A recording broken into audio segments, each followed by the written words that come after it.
There is a particular kind of silence that settles over a room when everyone in it believes they have just done something reasonable.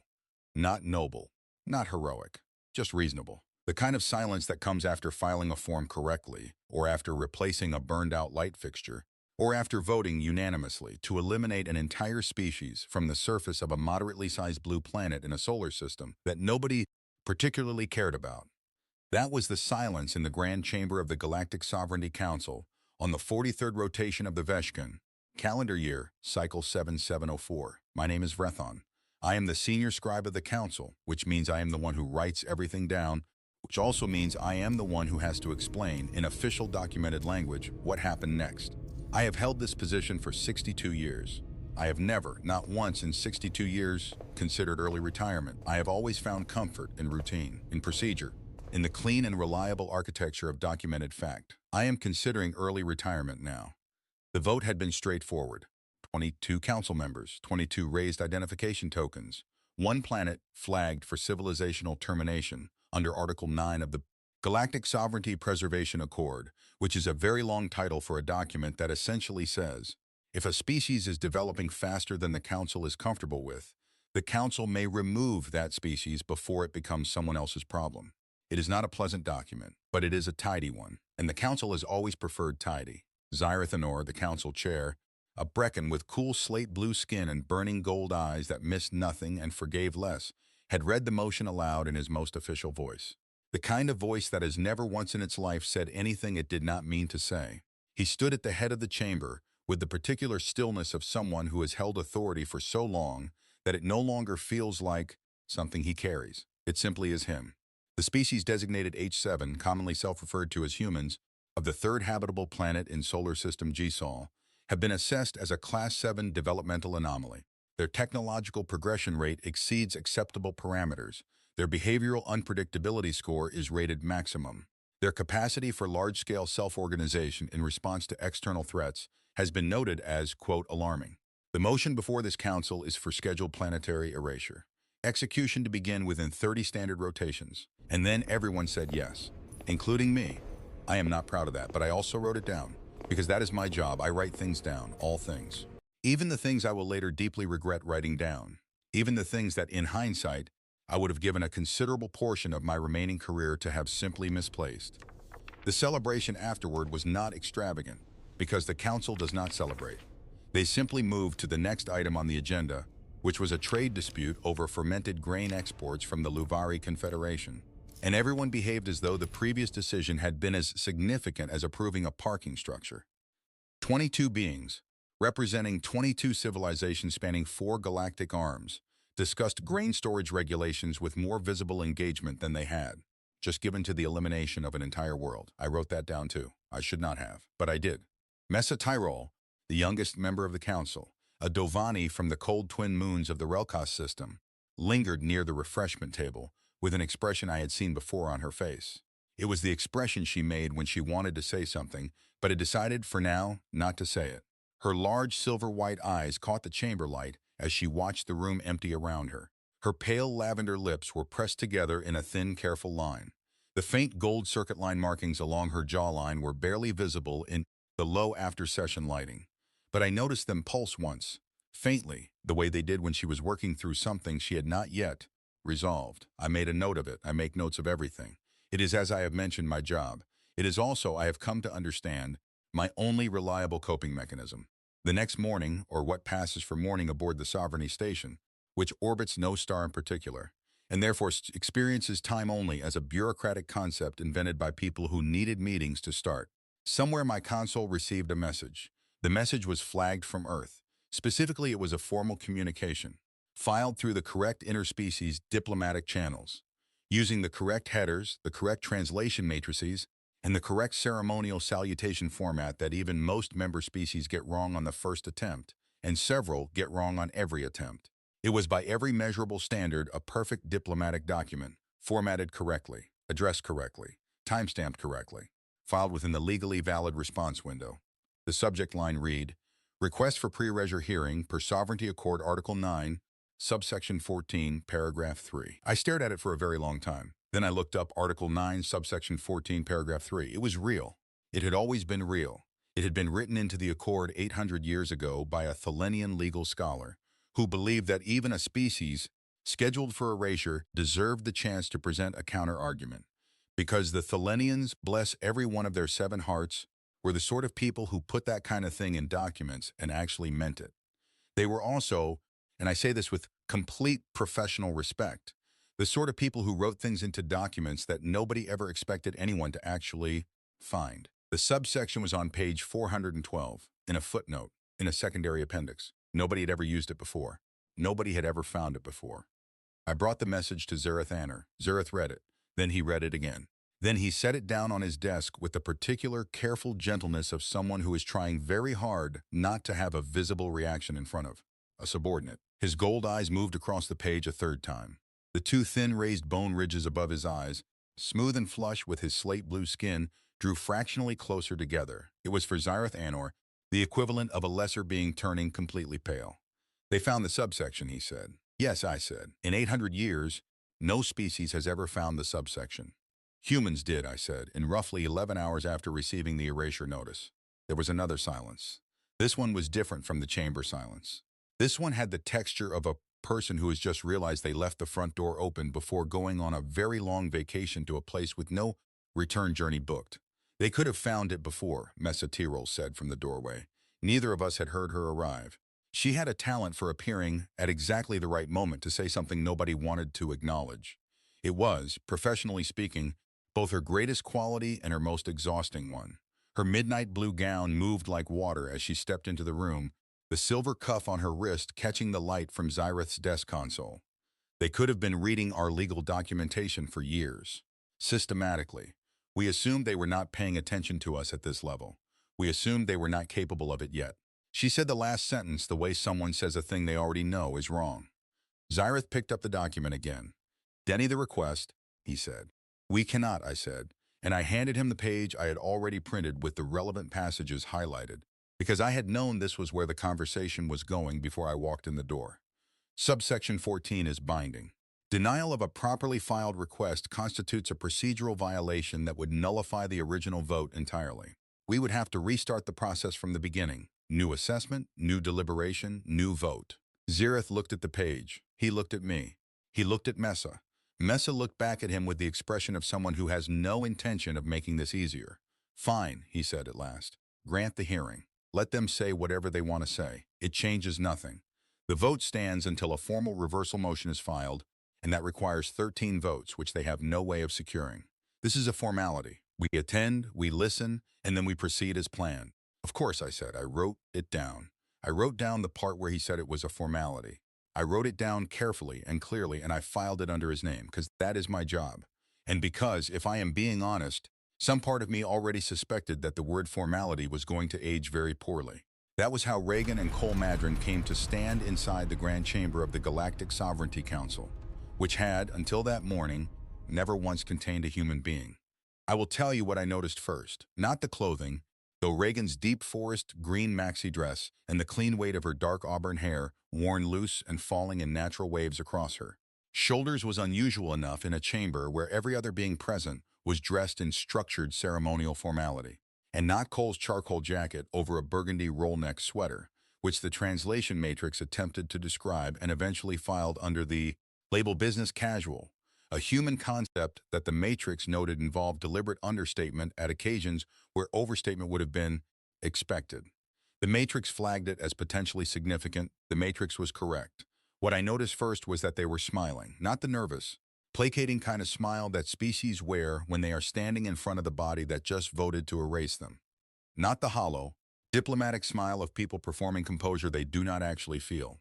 Not the tight, controlled expression of beings who are frightened but have decided to appear otherwise. These were real smiles, genuine ones. The kind people wear when they are in on a joke that the rest of the room has not heard yet. Reagan had the particular expression of someone who had been waiting a very long time for a specific meeting and was genuinely, personally pleased that it had finally arrived.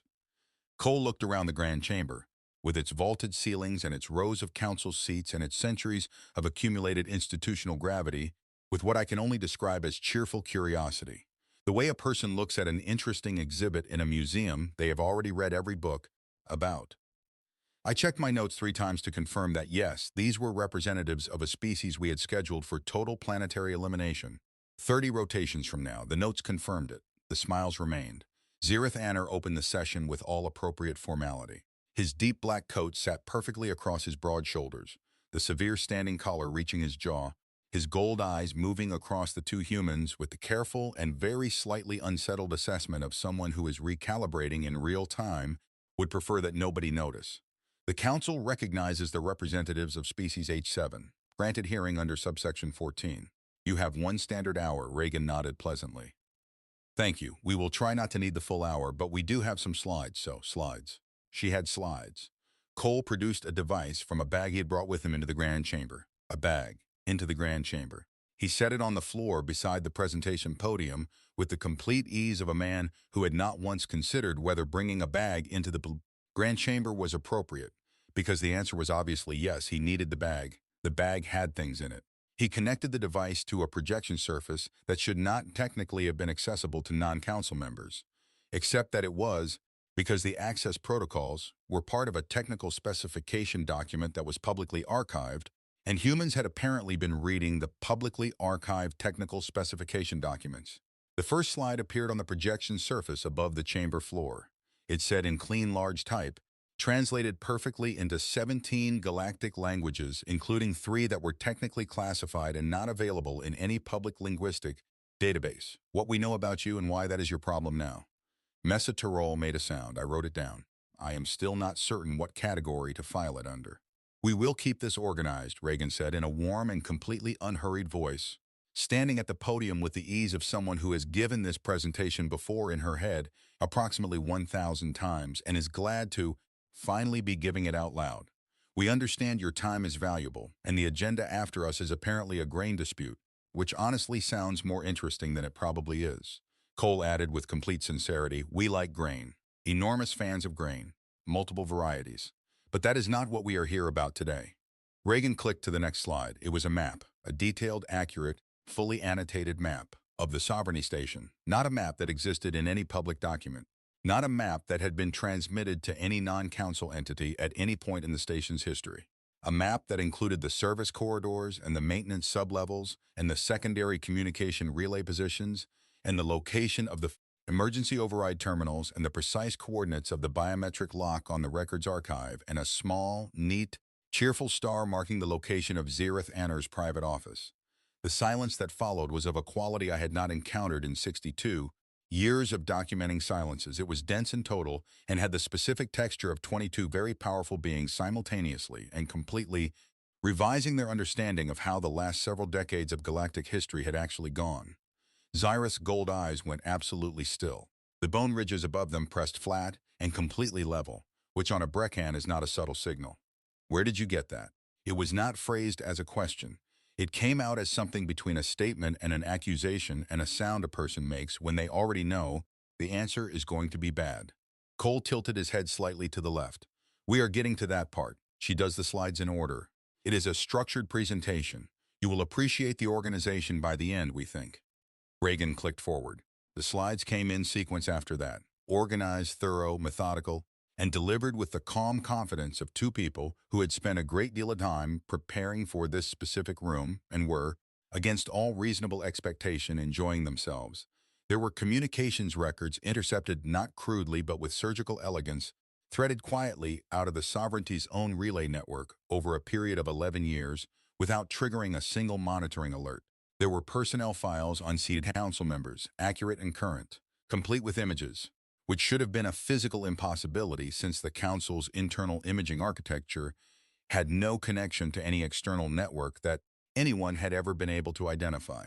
There was a full verbatim transcript of the closed preliminary session in which the erasure vote had first been proposed, including a specific moment, read aloud by Cole with a theatrical appreciation that was genuinely difficult not to respect, in which Zirith Anner had described the human species as charming but containable.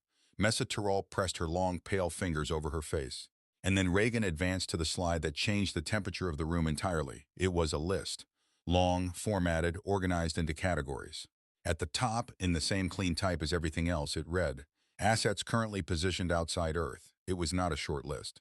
In the decades since humanity had stumbled into first contact with the wider galactic community, while every monitoring body and assessment council and observation committee had watched them and categorized them, and occasionally, in closed session, laughed at them, humans had been doing something that none of the council's predictive models had anticipated because the models had been built on the assumption that humanity was reacting to the galaxy.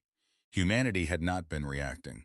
Humanity had been preparing, not with weapons, not with fleets, not with anything that the Council's threat detection architecture was designed to flag, because that architecture had been built to identify things that looked like threats, and humans had gone to considerable lengths to build things that did not look like threats. They had embedded long-range communication relays inside trade vessels belonging to 4 sovereignty member species, acquired not through hacking or coercion, but through standard commercial shipping contracts that had been reviewed and approved and then never looked at again.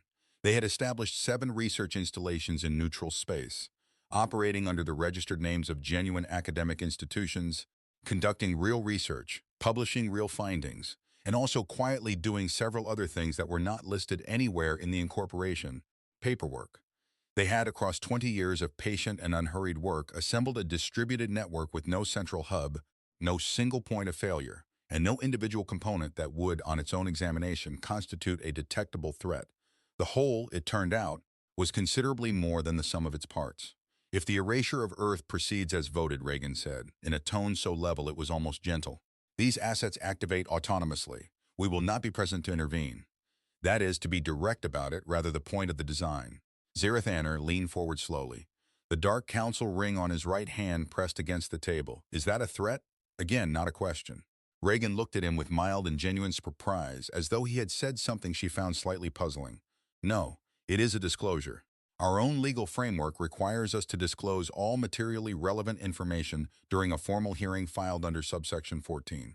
This information is materially relevant. We are complying with procedure. Cole said pleasantly, the structural consequence part is just physics. Really, if you push over the first domino, you are not threatening the last one. You are just describing the chain. We thought it was important that you had an accurate description of the chain. Zyrith looked at me. I was writing things down. I wrote that down too.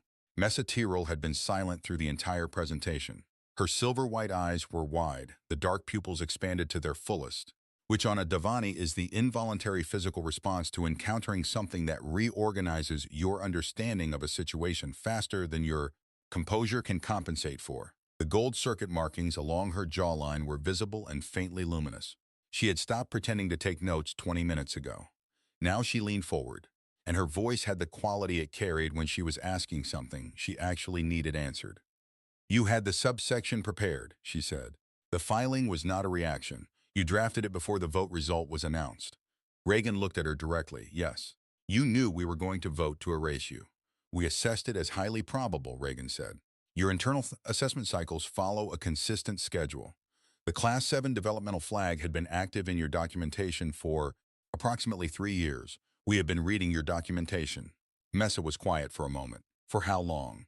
Reagan and Cole exchanged a brief look, the specific kind of look shared by 2 people who agreed, before entering the room, exactly how much to say. Long enough, Reagan said, with a pleasantness that was somehow more unsettling than any other answer she could have given. Cole scratched lightly at the side of his neck and said, with the air of a man who is constitutionally incapable of leaving certain things unsaid, we became significantly more attentive around the time your formal assessment categorized us as, I am quoting directly here, developmentally unserious. That phrase did a great deal of motivational work for us, if we are being honest. There was a sound in the chamber, not a laugh. Council members do not laugh during formal sessions. It was the sound that occupies the exact space a laugh would have occupied if the person producing it had sufficient institutional dignity to prevent the laugh from completing itself. It was brief, it was involuntary. It was Messa Tyrrell, and she handled the aftermath of it with complete composure, straightening the sculptural silver piece at her shoulder and smoothing the front of her midnight blue gown as though nothing had occurred. What do you actually want, she asked quietly, from this hearing? Reagan did not look at her slides. She looked at Messa, and her hazel eyes were steady and direct and entirely without performance. We want a seat, she said, not because we are afraid, not because we are leveraging a threat, though we are aware that the leverage exists, and we have been straightforward about it. We want a seat because we have been watching this institution for a long time. We think it does certain things with genuine excellence. We think it does other things in ways that will eventually become everyone's problem, including the council's own. We believe that we would be useful here, and we believe that usefulness, demonstrated honestly, is a better argument than any of the other arguments available to us today. Cole added after a brief pause, "We also genuinely want to participate in the grain dispute. We have done some reading on it. We have positions. We feel they are well supported." Zyrith Anner called a recess.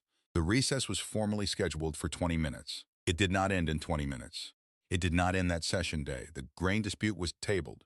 Several other agenda items were tabled. The recess stretched across the remainder of the day in a state of suspension that everyone present understood perfectly well was not actually a recess but was a room full of very powerful beings sitting in separate spaces and thinking very hard about what they had just seen and what, if anything, they were prepared to do about it. The vote to erase Earth was never formally reversed. Zyrith Anner did not file a reversal motion. No council member filed one. The motion remained on the official record, listed as pending, in the way that certain documents remain pending when the people responsible for resolving them have collectively decided that resolution is a problem for a future version of themselves. I filed it under pending. I have been filing it under pending for 7 months. I expect I will continue to do so. What happened instead was a series of procedural arrangements that required considerable documentation and which I will summarize here as the Galactic Sovereignty Council, which had voted unanimously to erase humanity, spent the following months constructing a framework by which humanity could be granted a provisional presence in the institution that had voted to erase them, without anyone having to formally acknowledge that the vote had been wrong, which would have required 13 votes, which nobody wanted to organize. The distributed network remained in place. Reagan stated this plainly at the second meeting with Zyrith, in a tone that was courteous and precise, and left absolutely no room for a follow-up question on the subject. "The assets remain operational," she said. "Not as a threat, as a structural assurance. I trust the distinction is clear." Zyrith said that the distinction was clear. I believe him. I believe he understood it the way a person understands something they have no viable response to, and have therefore decided to simply incorporate into their model of reality and move forward. Cole brought grain to the fourth session. He placed it on the refreshment table before the meeting opened and did not mention it or draw attention to it in any way. By the time the session closed, Mesa Tirol had eaten some of it and had asked him 2 questions about where it came from. I wrote this down. I filed it without a category label because I genuinely cannot determine whether it belongs under diplomacy or something else entirely. Mesa submitted a formal position paper in the 3rd month. It argued with the kind of precise and careful legal language that is designed to be impossible to dismiss on procedural grounds that the Council's assessment model had contained a fundamental error, that the error was specifically the assumption that a species capable of highly organized collective response to existential pressure represented a containment problem rather than a potential resource, that the correct response to that capability, the paper argued in its final section, was not a termination order. She used 3 words at the end of that section that were not standard legal terminology. The 3 words were, "We were wrong." I read that paper twice, on purpose. I do not read things twice on purpose. The chair is in the chamber. It is placed before each session by the station staff and removed after each session closes. Reagan sits in it at every session. Cole attends most of them. He brought a different variety of grain last week. Mesa Tirol asked him about the cultivation region. He answered at length. I wrote it down. I have been senior scribe for 62 years. I have documented the formal ends of wars and the formal beginnings of others. I have recorded the dissolution of governments and the establishment of treaties that outlasted the governments that signed them. I have watched species arrive at this council as supplicants and leave as members. And I have watched others arrive as members and leave as cautionary entries in the historical record. I have never, in 62 years, written a document I did not know how to file.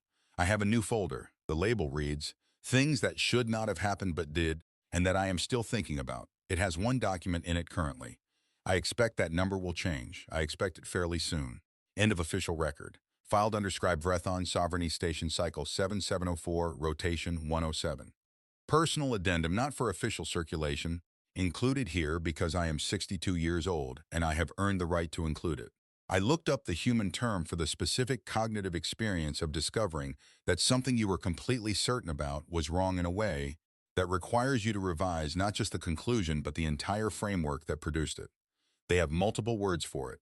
They have, in fact, a remarkable number of words for exactly this experience. I am choosing to interpret the existence of that vocabulary as evidence of a species that has had extensive and repeated practice with the sensation. I think I understand why the Thelenian put subsection 14 in the document.